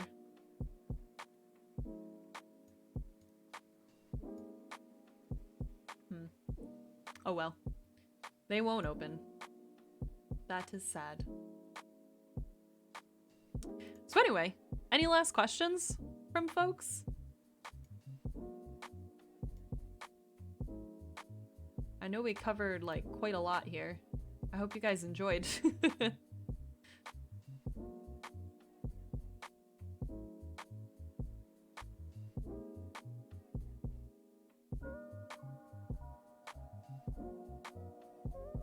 Want to today? I know. I know. Should you go make dinner? Yes. You should absolutely make dinner. When do I stream? So my stream schedule is a little bit weird, because I work different hours every week. But if you wanted to be up to date on when I do stream, you can join the Discord. I post weekly schedules there every week.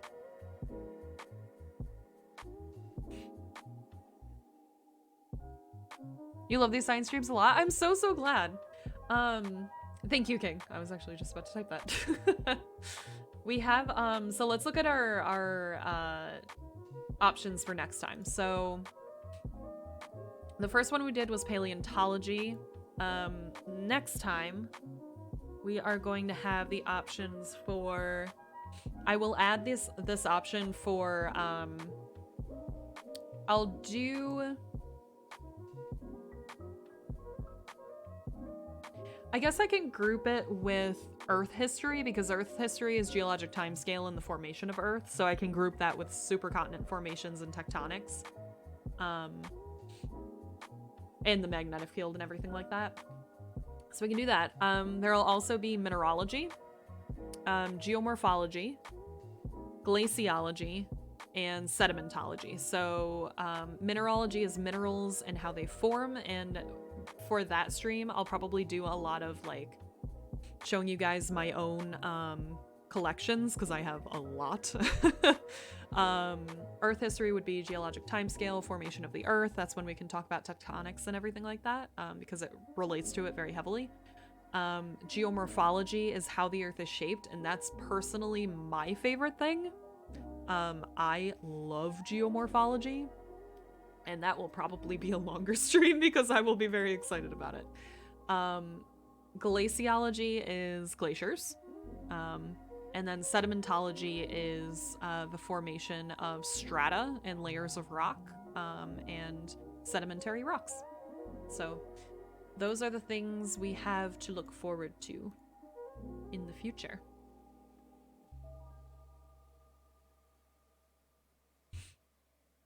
Yeah, empty week next week in terms of streams, but I will be adding more content to the YouTube channel, so at least there's that. Stream times are usually pretty EU friendly. I do, yeah, most of my followers are EU.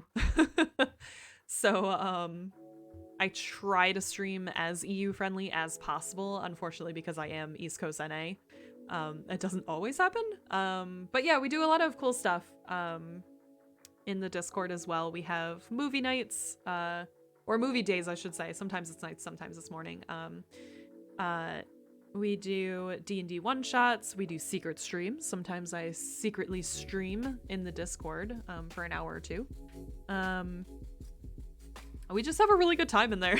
Like, I love the community. I love you guys so much. You'd ruin your sleep schedule for me. Oh my god. I don't want you to, though. That'd be bad. But yes, there is a YouTube. There's a bunch of stuff up there. I took a break from YouTube for quite a while because my exports from Twitch just were not working and I didn't have the time to download and upload and do all the crazy crap. So I kept up on the D&D one-shots, but other than that, I didn't do a lot of uploading streams. So I'm starting to do that a little bit more. I thought that I had uploaded my last stream, the paleontology stream, but it's not on there that I can find. I'm gonna look again because I was gonna add this one on there as well. Obviously probably cutting out some of this end stuff, but if I have time. But yeah, I'm so glad you love me. You guys make my day every day.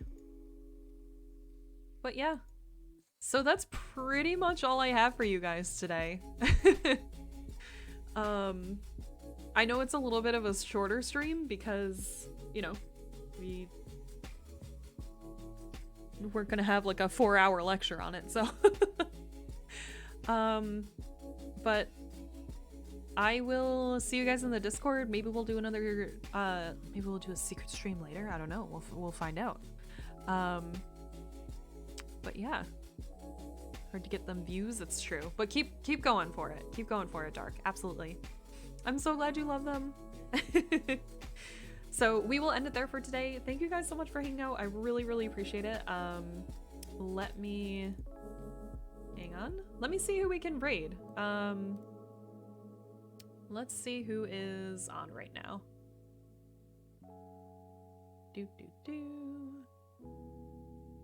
Let's see who we got. Who do we have? Bear. We can raid Bear. Bear did raid us yesterday. Let's go raid Bear because Bear did raid us yesterday and that was really, really sweet of him. We shall do that. All right. So copy and paste that raid message. We're going to go raid Bear, show him some love. He is currently playing Pokemon Platinum. I think he said he was doing a Nuzlocke today, so that's pretty exciting. But I hope you guys have a really, really great rest of your day. I'll see you guys in the Discord, and I love you all. Bye.